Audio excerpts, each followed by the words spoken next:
मेरा रज़ा, मेरा रज़ा, मेरा रज़ा, मेरा रज़ा है, वो रज़ा मेरा रज़ा मेरा।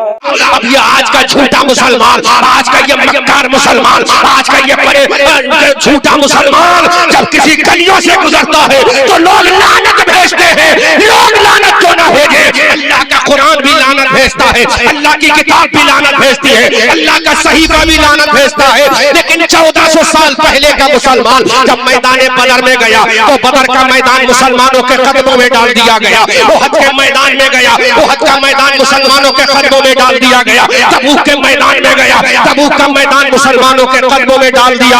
अल्लाह ने ऐलान कर दिया, ऐ मुसलमानों आगे बढ़ना तुम्हारा काम है, हुकूमत देना हमारा काम। क्या बात है, जिंदाबाद जिंदाबाद जिंदाबाद, सुभान अल्लाह। किसने पैगाम दिया? ऐलान कर दिया, आगे बढ़ो, आगे बढ़ना तुम्हारा काम है, हुकूमत देना। कितने लोग थे 1400 साल पहले दुनिया में? 313 थे। कितने थे बोलो?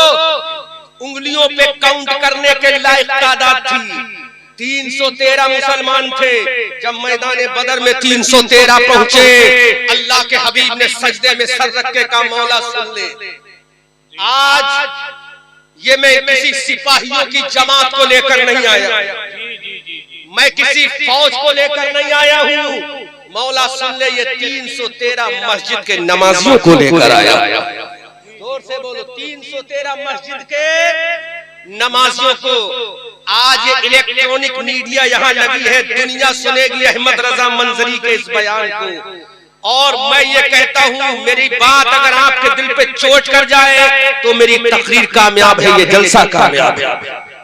313 थे। कितने थे? 313।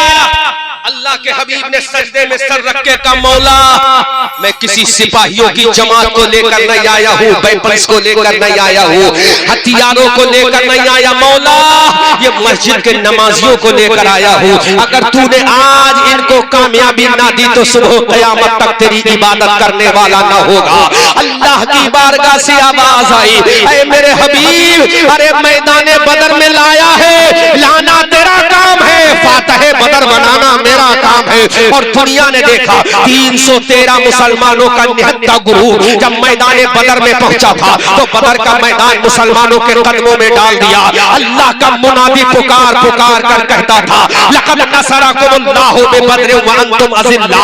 अल्लाह ने मैदान बदर में तुम्हारी मदद फरमाई है। अंदाजा तो करो, जब तुम 313 थे तो अल्लाह ने तुम्हारी मदद फरमाई, अल्लाह ने तुम्हारी हिमायत फरमाई। आज 40 करोड़ की तादाद में तुम तन्हा भारत की सरजमीन पर हो, उसके बावजूद तुम्हारी मस्जिदें तुम्हारे पास नहीं है, उसके बावजूद तुम्हारी इबादत गाहें तुमसे छीनी जा रही है, उसके बावजूद तुम्हारी बहनों के सरों से दुपट्टे छीने जा रहे हैं, उसके बावजूद तुम्हारी माओ की इज्जत से खिलवाड़ किया जा रहा है, उसके बावजूद तुम्हारी बेटियों की इज्जत को पामाल किया जा रहा है, उसके बावजूद तुम्हारी शहजादियों की इज्जत को तार तार किया जा रहा है। आखिर इसकी वजह क्या है? वो 313 थे तो उनकी अजमत का शोहरा था। तुम 40 करोड़ तन्हा भारत के अंदर हो, कश्मीर से कन्याकुमारी, उत्तराखंड के पहाड़ों से बंगाल की खाड़ी तक तुम 40 करोड़ की तादाद में हो। उसके बावजूद कहीं तुम्हारी बेटी की इज्जत लुट रही है, कहीं तुम्हारी बहन की इज्जत लुट रही है, कहीं तुम्हारी माँ की इज्जत लुट रही है, कभी तुम्हारे बूढ़ों की दाढ़ियां काटी जा रही है, कभी तुम्हारे सरों से टोपियां छीनी जा रही है, कहीं तुम्हारी मस्जिदों को तोड़ा जा रहा है, कहीं तुम्हारे कुरान को जलाया जा रहा है, कभी तुम्हारे इस्लाम पे अटैक किया जा रहा है, कभी तुम्हारे खानकाहों पर तोड़ा जा रहा है। इसकी वजह कोई और नहीं है, हम किसी हुकूमत को जिम्मेदार नहीं ठहराएंगे, हम किसी लश्कर को जिम्मेदार नहीं ठहराएंगे। अरे जिस कौम की बदअमलियां हद से ज्यादा बढ़ जाती है तो अल्लाह ऐसी कौम पर जालिम बादशाहों को मुसल्लत कर दे, जालिम बादशाहों को मुसल्लत कर देता है। आज बोलो तुम्हें कौन सा उमर फारूक आजम जैसा बादशाह चाहिए? क्या हजरत अली जैसा हुक्मरानी तुम पर करेगा? इमाम आजम जैसा कुछ तुम्हें इमाम मिलेगा? इमाम हुसैन जैसा तुम्हें इमाम मिलेगा? अरे जब कौम बेनमाजी होगी तो उसका इमाम भी बेनमाजी होगा। जब कौम मक्कार होगी उसका बादशाह भी मक्कार होगा। जब कौम बेवफा होगी उसका इमाम भी बेवफा होगा। याद रखो, जब हमारा इमाम इमाम हुसैन था तो उसका मुक्तदी अली अब्बास था। जब हमारा इमाम इमाम हुसैन था तो उसका मुक्तदी हजरत कासिम था। जब इमाम इमाम अब्बास था तो उसका मुक्तदी इमाम ज़ैनुल आबिदीन था। जब हिंदुस्तान का राजा हमारा ख्वाजा हिंदुस्तान का इमाम था तो उसका मुक्तदी ख्वाजा कुतुबुद्दीन बख्तियार काका था। मुसलमानों, तुम्हारी इज्जत का जनाजा निकाला। हम घूमते हैं मुल्क हिंदुस्तान, हम करते हैं ट्रेनों में तुरंत राजधानियों प्लेनों में सफर, हम करते हैं एयरपोर्ट में सफर, हम करते हैं बिजनेस क्लास में सफर, हम करते हैं फ्लाइटों में सफर। हम देखते हैं आज मुसलमानों की कितनी बेइज्जती हो रही है। हम देखते हैं मुसलमानों को कैसी गालियां दी जा रही है। हम देखते हैं मुसलमानों की कैसी इज्जत से खिलवाड़ किया जा रहा है। आपको मालूम नहीं है, ये कर्नाटक की धरती है जहां एक बेटी को अटैक किया गया। किस बुनियाद पर? कि उसने पर्दा ओढ़ा। यही बात थी ना, उसने पर्दा ओढ़ लिया था, बाइकआउट किया गया उसका, उसको निकाल दिया गया कॉलेज से। मैं पूछना चाहता हूँ मुसलमानों, अगर हर घर की बेटी पर्दा करती तो क्या ये होता कभी? जवाब दो मुझे। हर घर की बेटी पर्दा करती तो ये होता? कभी नहीं होता। लेकिन जब 99 नंगे फिरेंगे, एक इंसान जब कपड़े पहनकर फिरेगा तो कौन उसको अहमियत देगा? एक बेटी थी मुस्कान नाम की, कर्नाटक में कोहराम मचा दिया। उसने कहा, जालिमों, तुम्हें तुम्हारा नारा मुबारक, मुझे तकबीर का नारा मुबारक।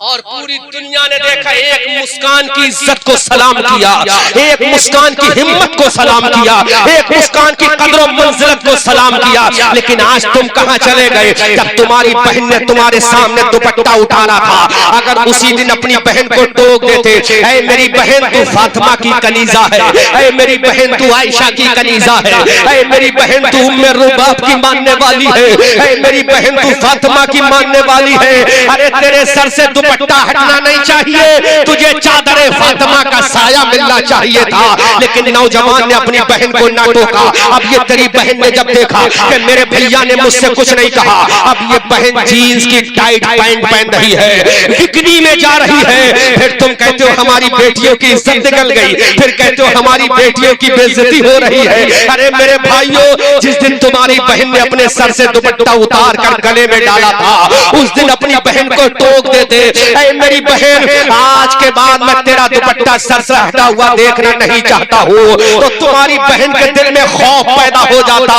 इतना कह देते तो तुम्हारी बहन का पर्दा भी बच जाता, इस्लाम का वक़ार भी बच जाता। लेकिन मुसलमानों, हमारी गैरत का जनाजा निकल गया, हमारी गैरत का जनाजा निकल गया, हमने नहीं टोका। अब जरा अंदाजा तो लगाओ, यही दिल्ली की सरजमीन है जहां जुमे की नमाज का बाइकआउट किया गया। कितने मुसलमानों ने मस्जिदें भरी। यही हिंदुस्तान की धरती है जहां रमजान में जुमअतुल वदा का बाइकआउट किया गया। कितने मुसलमानों ने मस्जिदें भरी, मुसलमान मस्जिदों से दूर रहा। लेकिन आज एक बंबई के हिजड़े ने एक मूवी पठान नाम से लॉन्च कर दी, कुछ लोगों ने उसका बाइकआउट किया, तो मुसलमान गाड़ी रख के सिनेमा हॉल में जा रहा है, 3-3 हजार का टिकट खरीद रहा है। तुम्हें शर्म नहीं आती मुसलमानों? अरे ये बंबई का हिजड़ा, इससे ना हमारा कोई ताल्लुक है, ना हमारे इस्लाम का कोई। कहां चले गए तुम?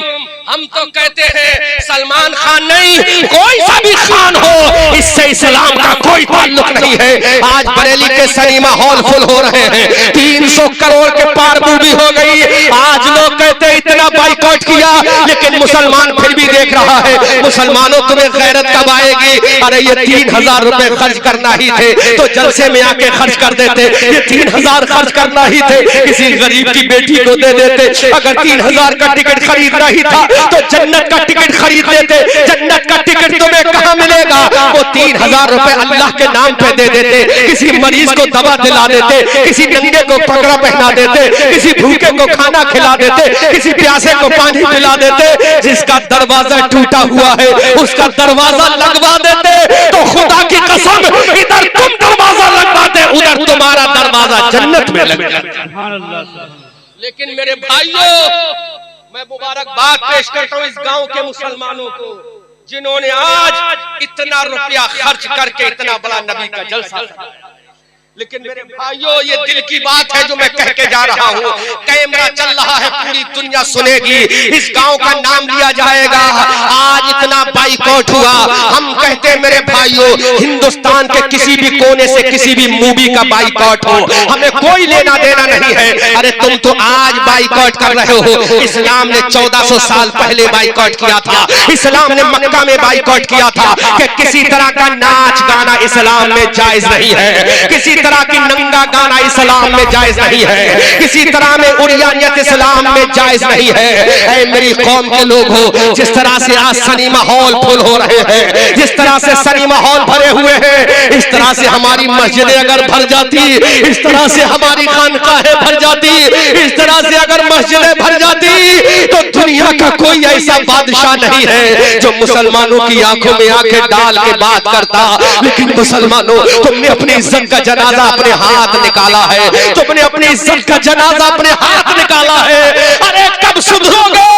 कयामत करीब आ रही है, क्या जवाब दोगे खुदा की अदालत में? अगर अल्लाह ने पूछ लिया, मेरे हुसैन ने नमाज की हालत में सर को कटाया था, अगर मेरे हुसैन ने पूछ लिया, मेरे नाना जान के कलमा पढ़ने वालों, मैंने अपने सर को कटाया था तुम्हारे लिए, अपनी सकीना को प्यास से तड़पाया था तुम्हारे लिए, उम्मे बाप को तड़पता हुआ देखा था तुम्हारे लिए, शहरबानों को तड़पता हुआ देखा था तुम्हारे लिए, कासिम की जवानी को लुटता देखा था तुम्हारे लिए, अली अकबर के बाजू करते हुए देखे थे तुम्हारे लिए, मैंने ज़ैनुल आबिदीन के हाथों में हथकड़ियां पहनवा दी तुम्हारे लिए, अपना खानदान कटा दिया तुम्हारे लिए, मेरा खेमा जल गया तुम्हारे लिए, मेरे घर के बच्चे यतीम हो गए तुम्हारे लिए, मेरी औरतें बेवा हो गई तुम्हारे लिए। घर गैया के मुसलमानों, बोलो उस हुसैन को क्या जवाब दोगे? मेरे हुसैन ने अगर कह दिया मैंने यजीद का बाइकआउट किया था, तुमने पठान मूवी का बाइकआउट क्यों ना किया? मैंने शिब्र का बाइकआउट किया था, तुमने काफरों का बाइकआउट क्यों ना किया? मैंने यजीदियत के परचे उड़ाए थे, तुमने सिनेमा हॉल के परचे क्यों ना उड़ाए? बोलो गरगैया के लोगों, क्या जवाब दोगे इमाम हुसैन को? और इमाम हुसैन ने अगर कह दिया मौला, इन्होंने मेरी शहादत का मजाक उड़ाया था, क्या मुंह दिखाओगे कयामत के मैदान में? अगर मेरे हुसैन तुमसे नाराज हो गए और रसूलुल्लाह से पूछ लिया क्या इसीलिए मेरा नवासा करबला में कटा था, क्या इसीलिए मेरे बेटे ने खून बहाया था, तो क्या जवाब दोगे गरगैया के लोगों? इसलिए आओ, अपनी तकरीर का वक्त पूरा कर रहा हूँ, बात आखिरी कर रहा हूँ। ये दिल की बात है, दिल के फपूले जल गए सीने के दाग से, इस घर को आग लग गई घर के चिराग से, तुम्हें काली घटाओं तक का नहीं पहचानना आया, नशीमन से धुआं उठता है तुम